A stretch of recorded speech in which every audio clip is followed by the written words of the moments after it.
everyone, Mitch coming in from the Commander's Core studio. Welcome to the show. Okay, so I don't know if you have heard the news from this morning yet, but I am feeling a little bit of whiplash. We knew that an announcement was going to be coming in April, but I did not expect to be, for it to be this early and for it to be this aggressive. Let's jump into it. Okay, so we have the official Commander banned and restricted announcement from Wizards of the Coast on the official site. I will try to make sure I link it in the description below so you can look at the full thing as well. But yeah, if you didn't heard, some major changes are coming, and they did say that they were going to be evaluating things. And again, Wizards is now in control of the format, and yeah, these are huge, massive changes that I did not expect. Here we go. So for Commander, and there's entire descriptions, for these that we'll go through, and then I'll give you my opinions on them and that kind of stuff as well. But just the top notes right now. Coalition Victory is unbanned. That wasn't entirely unexpected. Braid's Cabal Minion is unbanned. Okay. Yuriko the Tiger's Shadow is banned. Let that sink in, but then as soon as that sinks in, try to realize that now Rhystic Study, yeah, that Rhystic Study, that like synonymous with Commander card, is also banned. Okay, so we will be going through these massive changes. Again, Wizards throwing haymakers with their first actual, changes since they took over the format, basically. And then also we've got some other news as well. Apparently there's an update on the Game Changers list, which is going to be very impactful actually for many players out there. We'll talk about those too. Detailed explanations for each of these below, and the effective date for Tabletop is April 2nd. So tomorrow, these changes go into effect tomorrow for both Tabletop and Magic Online. Okay, let's jump into it. I am just shocked, number one, and number two, let's just read through what these actual explanations are, and then I'll give you my opinions on them, and we will try to digest all of this together, okay? In the comments below, please let me know what your thoughts are all on this. It's, I'm just at this point shell-shocked. It's just pretty crazy. We went from just spoiler season and all the new cards and evaluating, and then all of a sudden, hey, announcement right away in April, which we knew was coming in April, but not right away. And all of a sudden, it is massive game changers. Here we go.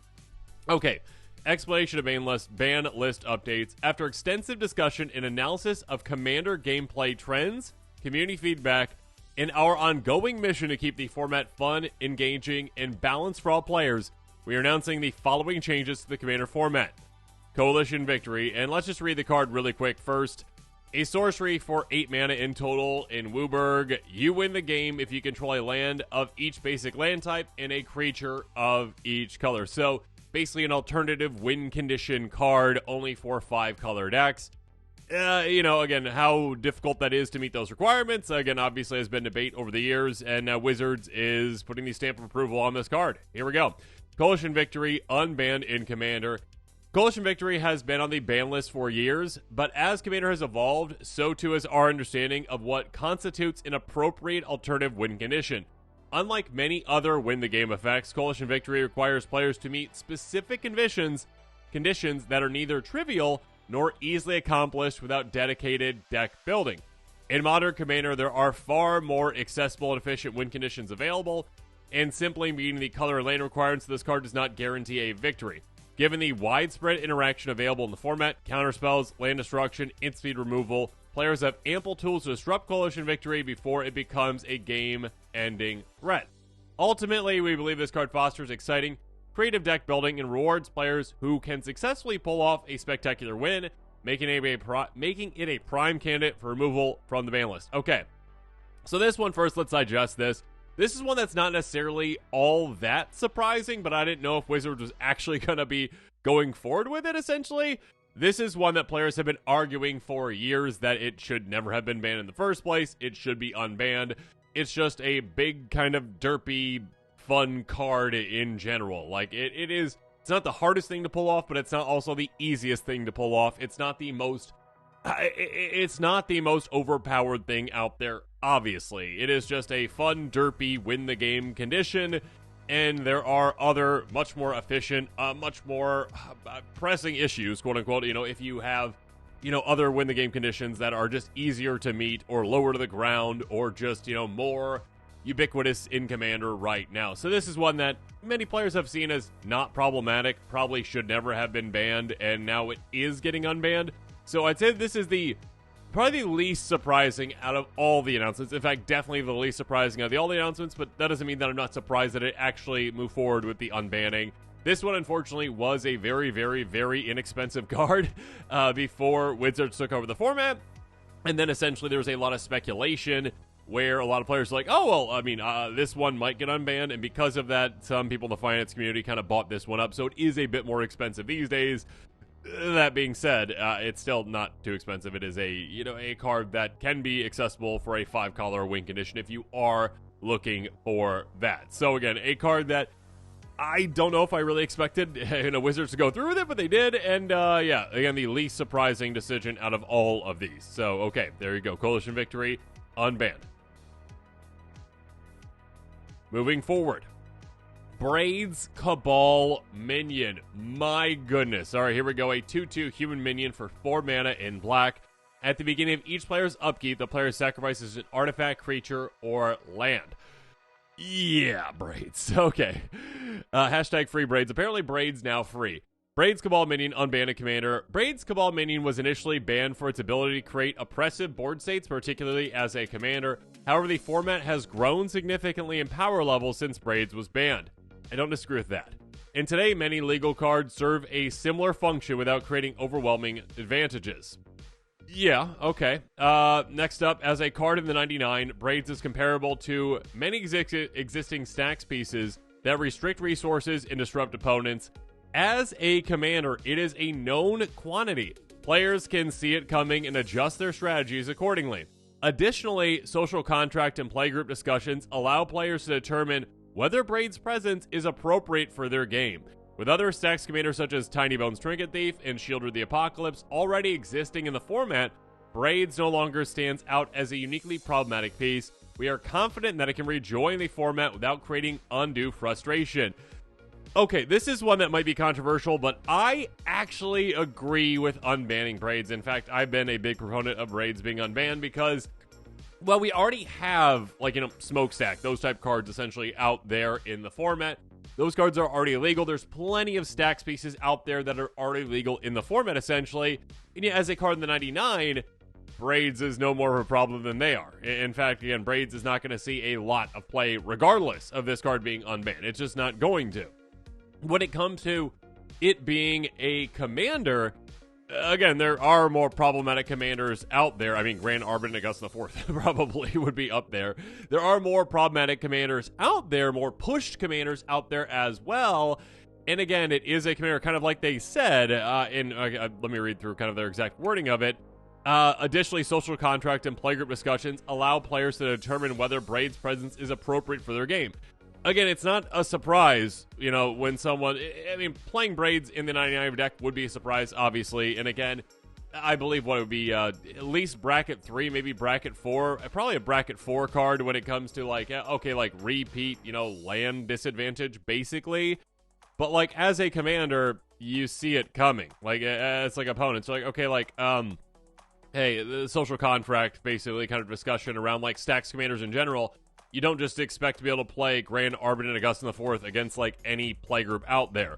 You sit down at the table, and if players aren't okay with Braids, that's just kind of how it goes. If they're not wanting to play against a stacks commander, then, basically that's just how the discussion goes. It's a different kind of discussion that kind of starts the game off, talking about, the bracket level, the power level, but as well as what kind of game are we looking for? And if the answer to that isn't stacks, then yeah, I think it's reasonable for the Braids player to have a backup deck ready, which is completely fair. And again, kind of with this unbanned list, this unbanned decision, they are making it clear that, yeah, from their research, from what they found, is that these discussions are happening more ahead of time now, and that Braids, because of those discussions, should be able to be played because players aren't going to be just surprised out of nowhere that, oh, I'm going up against a Braids deck and I didn't know what was going on, and all of a sudden turn one, Dark Ritual plus, whatever, and all of a sudden Braids in play, and the game is basically over before it even starts. And for the players that have wanted to play with Braids for years, again, hashtag free Braids, now free. I can understand that. Okay, so we have Coalition Victory and Braids unbanned. Now, these, I mean, again, Braids incredibly surprising this was actually unbanned by Wizards. Again, one that I've been saying for years probably shouldn't be unbanned, but did I actually think it would be? I don't know. Coalition Victory, maybe less surprising that it was unbanned. But now when it comes to the actual ban cards, my goodness. Okay, first of all, a haymaker that Wizards just threw. Yuriko, the Tiger Shadow, banned. A 1/3 human ninja for 3 mana in Dimir, but you kind of never have to pay that. Commander Ninjutsu for Dimir colors. Return an unblocked attacker to your hand. This, put this card on the battlefield from your hand or the command zone tapped and attacking. Whenever a ninja control deals combat damage to a player, reveal the top card of your library. Put that card in your hand. Each opponent loses life equal to that card's mana value. Okay. Let's jump into what they had to say about this, and I'll give you my opinion on it. Yuriko the Tiger Shadow banned in Commander. Yuriko the Tiger Shadow has been a dominant force in Commander since release, and much of this stems from a key design mistake. Okay, design mistake. Wizards rarely, very rarely, and we saw with Nadu, right, actually admitted to a design mistake. Shocked that they actually put this here. Commander Ninjutsu. The ability to bypass commander attacks entirely and repeatedly put Yuriko into play, coupled with her devastating life-draining effect, built-in card advantage, has created a deck that is extremely difficult to interact with and frustrating to play against. I don't know if I necessarily disagree with that, really, but, I mean, banning Yuriko is a huge, huge move. Oh my goodness. Unlike most commanders, Yuriko does not require ramp or setup to return to the battlefield after removal, meaning she can be played early and often with almost no cost. This leads to repetitive, non-interactive games where Yuriko decks dominate simply by executing their game plan unimpeded. The precedent for banning a popular commander exists. Golos Tyrus Pilgrim was banned while its popularity soared too. In fact, our team is currently evaluating whether Golos could be unbanned in an upcoming update in August. Oh, okay. Sheesh. Okay. Just slip that in there, Wizards. All right. However, Yuriko's ability to evade one of the color balancing mechanics of the format, commander attacks, has proven too powerful. Core balancing mechanics of the format, I should say. Commander attacks has been proven too powerful to allow her continued presence. Therefore, Yuriko the Tiger Shadow is banned. Okay.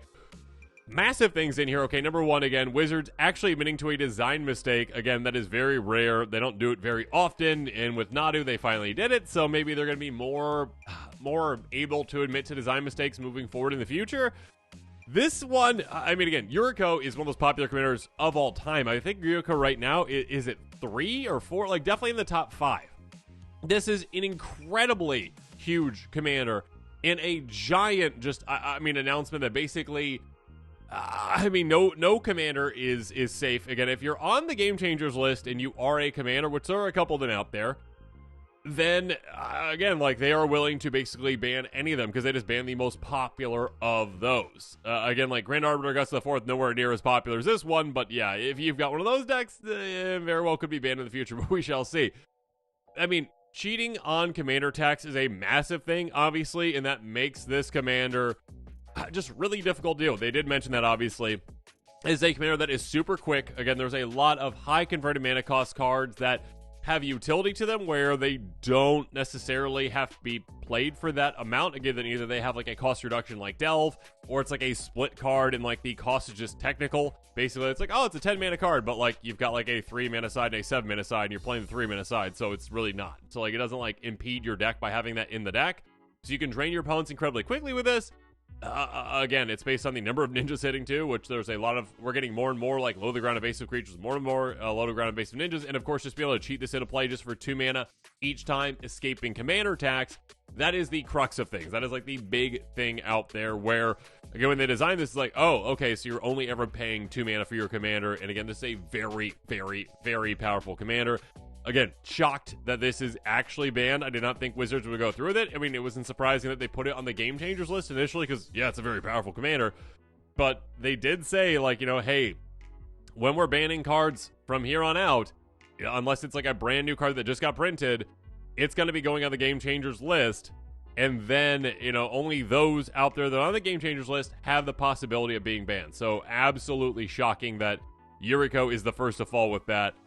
My goodness. Okay. And again, shocking that apparently Golos is now on the but potentially back into the game like list. Essentially, like, hey, Golos, I mean, might be something that they put on the game changers list and just is unbanned. So in the reverse, which is shocking. I mean, I wouldn't be upset about it. I don't think it should have been banned in the first place, but weird to see Wizards kind of making these big announcements, and again, just kind of like little speculations to announcements as well. Okay, now as shocking as, I mean, the unbanning of Braids was, as the banning of Yuriko is, I think an even bigger announcement and the most shocking one is literally that Rhystic Study is banned. Rhystic Study. Enchant for 3 mana in blue. Whenever opponent casts a spell, you may draw a card unless the player pays 1. Again, a card that is synonymous with Commander. Literally like, do you pay the 1? Did you pay the 1? Do you pay the 1? It's obnoxious. It is overpowered. It is a lot of things. I think out of all the game changers, this is the most popular, actually, of the game changers. I believe it sees the most play in the most decks out there, I think. Although, actually, now with another announcement, that might be changing too, but we'll talk about that here in a second. But yeah, Rhystic Study apparently banned. Here we go. Okay, so Rhystic Study banned in Commander.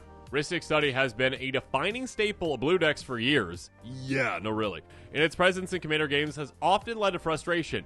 Yes, also no really. While at first glance it appears to be a simple tax effect, the reality is that it operates as an incredibly powerful stacks piece in disguise, forcing opponents to either slow their own development or grant the Rhystic Study player overwhelming card advantage. Again, I don't necessarily disagree with that, and I think a lot of players out there may not see the Rhystic Study as basically like a kind of hidden stacks piece, that it like kind of is like stacks, but just also an absurd card draw engine, essentially at the same time. The psychological toll of constantly asking, did you pay the 1? Did you pay the 1? Did you pay the 1? Has become a meme in the community, but beyond the humor, the effect is a serious detriment to fluid, engaging gameplay. Unlike other forms of card advantage, Rhystic Study disproportionately benefits the player using it while taxing the mental bandwidth of every other player at the table. That's harsh, but I mean, maybe true, but that's harsh. Additionally, few alternative cards provide such a consistent and scalable advantage for such a low investment, making Rhystic Study an automatic inclusion in nearly every blue deck. I mean, again, I don't necessarily disagree with that either, really. I mean, outside of budget, outside of price, which, again, maybe they're taking the approach of like literally like we are not taking into account like cost when it comes to making decisions. So wow, okay, which I don't disagree with that. They shouldn't. Personally, like I'm a budget player, right? Like I only play certain cards that are budget friendly, but I don't think that like the actual price of a card should lead to a banning or unban. I don't think that like that card should be banned because of their price. That being said, my gosh. Given its ubiquitous presence and its impact on game pacing, we have determined that banning Rhystic Study will lead to healthier and more dynamic Commander experiences.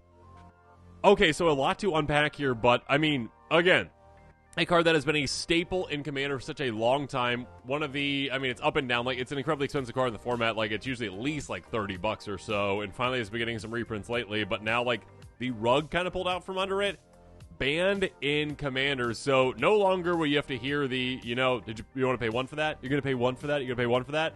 Because apparently Rhystic Study finally has annoyed people to the point where Wizards is banning it. Yeah. This is, again, I expected for Wizards to make changes, right? Again, like, they are taking over the format. I expected them to make changes. I did not expect the massive, just kind of earth-shattering adjustments that they are making right away to kind of just, I guess, like, announce their presence. They're like, hey, like, we are in control of the format now, and here's the changes that maybe they would have wanted to make for years, but obviously weren't in control of the format, and now that they are in control, here's what's happening. Here are the adjustments, and they are, again, some huge ones with, again, Rhystic Study kind of being like the, in my opinion, like the biggest one out there. No offense, Yuriko fans out there, Yuriko players out there. That is a massive one as well, obviously. But Rhystic Study, again, a card that is like synonymous with Commander. Again, a card that is not garbage in other formats, but not good at all in other formats, really, in comparison, but so good in Commander because it's a multiplayer format. This is earth-shattering. This is huge. This means that literally anything is off the table. Again, the number one of the game changer, popular commanders is now banned with Yuriko. The number one game changer itself with Rhystic Study is now banned. Huge changes. And that's actually not even all, because, I mean, outside of, which obviously is the big things, obviously the unbans and the bans, and this is going to have massive impacts on, MTG finance as well, obviously. But other updates, because the Game Changers list has been updated apparently now. We're also providing an update to our ongoing initiative, the Game Changers list, which monitors cards that have a significant impact on Commander gameplay. While no additional bans are being announced today, well, I'd hope not, since you already put them above that in the ban section, but we are closely watching cards such as Smothering Tithe, Fierce Guardianship, and Cyclonic Rift for their impact on the format. We encourage players to continue providing feedback as we are evaluating the health of the format. In addition, 2 cards being added to the Game Changers list. Before we get to those 2, let's just unpack Smothering Tithe. Okay, so again, Rhystic Study being banned. Massive, huge news, unexpected, not out of nowhere, I guess, again, because they did say they're going to make changes, but like basically out of nowhere when it comes to just the massive impact of a card like that getting banned. Smothering Tithe, though, now maybe on the chopping block as well. Again, already a game changer, but a card that is obviously very similar to Rhystic Study in what it does. You're going to pay the 2, you're going to pay the 2, you're going to pay the 2. Where if you ban Rhystic Study, I think maybe, yeah, you kind of set the precedent to ban Smothering Tithe. If you're like, that card's annoying and overpowered, ban it. It's hard to argue against Smothering Tithe not being also annoying and overpowered and ban-worthy. Even maybe more so than Rhystic Study. My goodness. Fierce Guardianship comes to free counter spells. Like, this is something that I said was a mistake. And not that I don't agree that they can't use like the if you control your commander type thing, right? I think to a certain point, sure, but like they push things a bit too far when it comes to that cycle, especially with Fierce Guardianship, just deflecting SWAT a little bit as well, but Fierce Guardianship specifically, free counterspell just because you have your commander in a format where you play just your commander's gonna be in play the vast majority of the time. So yeah, Cyclonic Rift though to me makes no sense compared to the rest of the literally no sense compared to the rest of these. Like I kind of said, like, when I was evaluating, like, what the Game Changers would be before the list even came out, and I was trying to give my thoughts of, like, what, like, their thoughts might be on that kind of stuff. Cyclonic Rift was one I was like, okay, this is, like, the only card out of all of the removal spells that, like, makes the list. It is just so much more efficient than all the other ones. That doesn't mean I think it should be banned. Like, it is a crazy, powerful, game-changing card, and maybe it's because it extends games so much, potentially. Like, it is a game finisher, but it can also be a game extender that, like, again, if you're not doing so well, everyone else is doing better than you, or there's one player's taking over the game or whatever, and then you just reset things, it can slow the game down to a crawl, again, where everyone else tries to reset, whereas you're fine, and you don't finish off the game if you weren't in that good of a spot. So maybe that's the reasoning, or just because, again, like, there's literally nothing else like it, and it's just, like, way above anything else. Again, literally, there are no other basic, like, I mean, counter spells, sure, but, like, actual removal spells, like, players were arguing for Farewell to be on the list. No offense to those players that were doing that. I disagree. I don't think Farewell should be a game changer. It's not, in my opinion. Cyclonic Rift is just a different level. It's instant speed. It's one-sided completely. Like, yeah, I don't think it should be chopping block, ban-worthy, though. Okay. All that aside, though, again, those cards are just like the, hey, like, watch out just in case. 2 cards are being added to the Game Changers list, and the first one, I mean, Soul Ring. Soul Ring. Soul Ring. The number 1 card in Commander, Soul Ring. Artifact for 1, taps for 2. Everyone who plays Commander knows what Soul Ring does, obviously. I believe it's been in every single pre-con since the beginning of Commander, essentially. It's a card that is, again, Rhystic Study synonymous. This is obviously even more synonymous with Commander. It's on the Game Changers list. This is something initially that they didn't do, but now they're changing their mind on it, apparently, maybe after getting community feedback. I don't know. Okay, so Soul Ring out of the Game Changers list. One of the most iconic cards in Magic, Soul Ring has been a staple in Commander decks across all power levels. However, its inclusion in virtually every deck has led to a fundamental imbalance in early game acceleration, particularly in casual and mid-power settings. As a result, Soul Ring is now officially designated as a game changer, acknowledging its profound influence on deck power and pacing. Any deck including Soul Ring will now be classified as Bracket 3, ensuring better alignment and gameplay expectations. So again, they literally with the rules committee, when they were still in charge of the format, with their most recent, choosing to ban, certain cards, they banned fast mana cards. And, Wizards maybe didn't disagree with that necessarily, but, they also kept Soul Ring off to the side as, no, this is just kind of outside of the Game Changers. when it obviously would be a real inclusion, like if they were just starting the format from scratch. They didn't include that there because they wanted like any bracket level to be able to use it. They're just like, no, Soul Ring's just in the Soul Ring category. Okay, well that didn't really make sense necessarily, but like that's just kind of how they went about it. Now they're deciding that it is indeed a game changer because, I mean, maybe they got some feedback that like more casual players out there don't like to see a Soul Ring, like again, like turn one Soul Ring. Okay, that just kind of changes the game a bit too much for them. I mean, it is obviously like, it's surprising that this is added because like Wizards again kind of went out of their way not to add it the first time, but it's not surprising that it is actually a game. Like, it's impossible to argue against this being like game changer power worthy because like it is just better than almost probably every other game changer out there. It's the most powerful card in Commander potentially, especially now that like the other fast mana things have been banned. So yeah, it being now classified as a game changer is shocking. It will be interesting to see if moving forward that they don't include this in certain precons, if they don't want the precon to be considered a bracket 3, right? A bracket tier 3 or whatever they're calling it again. Okay, so Soul Ring, apparently, yeah, a game changer. Okay, shocking. Finally, first up there's Wayfarer's Bauble, artifact for 1, pay 2 tap, sacrifice, get a basic land in a play tap, then shuffle. Yeah, that Wayfarer's Bauble apparently added to the Game Changers list. For years, Wayfarer's Bauble was seen as a fair and innocuous piece of ramp. However, as more decks optimize their mana bases, its true strength has become undeniable. As a colorless ramp piece that provides actual land-based acceleration, it stands out as a format-defining card that enables more explosive starts across all color identities.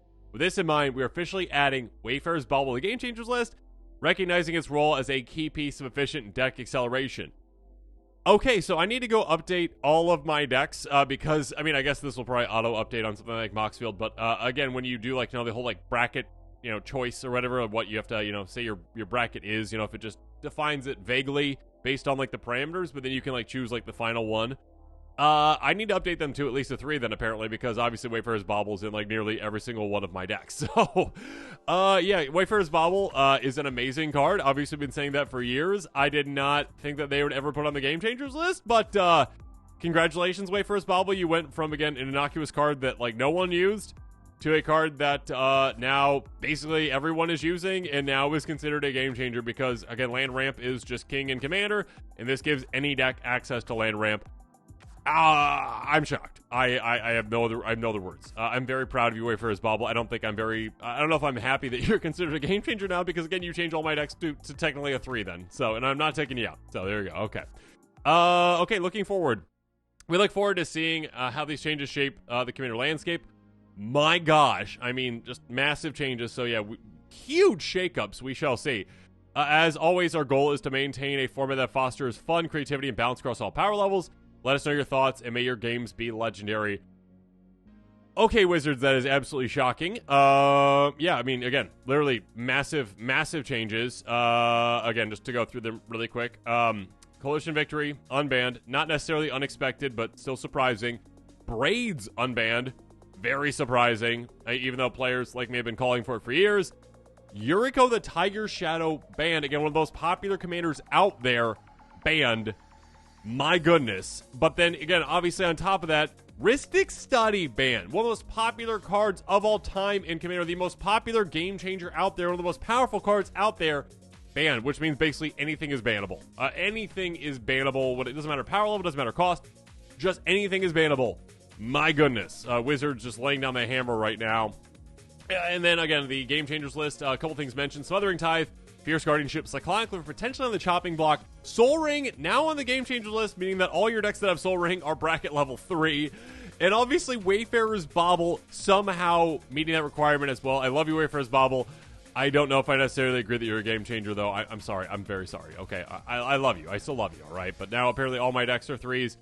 And then one more thing. Just a reminder that today is April 1st, which is also known as April Fool's Day. Yeah, just a reminder for that as well. So yeah, kind of with all these announcements, with that announcement as well, yeah, just a lot to take in. And with that, this episode is coming to a close. Make sure you comment below with your thoughts on it. And of course, as always, thanks again and have a good one.